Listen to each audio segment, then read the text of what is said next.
करायचं नाही मराठ्यांना अजिबात.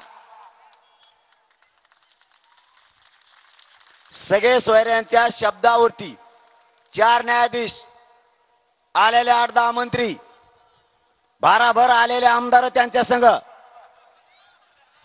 खासदार,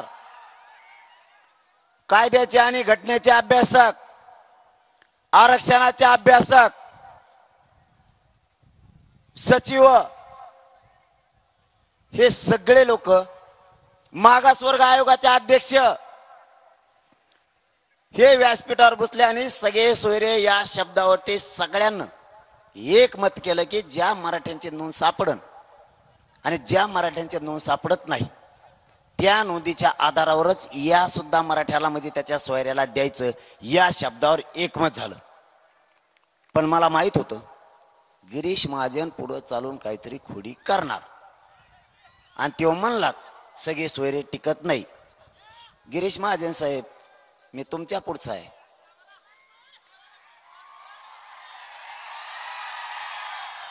त्यावेळेस मी 4था शब्द आणला होता आणि आज तो तुम्हाला सांगतो. 4 शब्दावरती चर्चा झाली होती बीड जिल्ह्यातल्या मराठ्यांनी, लक्षात असू द्या. 4था शब्द असा होता, समजा, मी त्यांना असं म्हणलो, समजा मराठ्याच्या नोंदीवर त्याच्या सोयऱ्याला दिलं,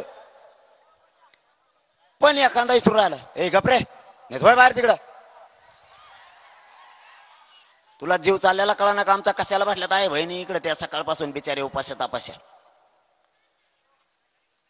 कधीतरी नातवाला न्याय मिळावा, कधीतरी मराठ्यांच्या जातीवरचा अन्याय कमी व्हावा, कधीतरी आपले लेकर अधिकारी बनावेत, कधीतरी आपल्या दारात लाल दिव्याची गाडी यावी, आपली मुलगी अधिकारी बनावी हे स्वप्न बघतात आणि इतकं तरपडायला लागले तर तुम्ही बॉम्बलायला लागला तिकडं.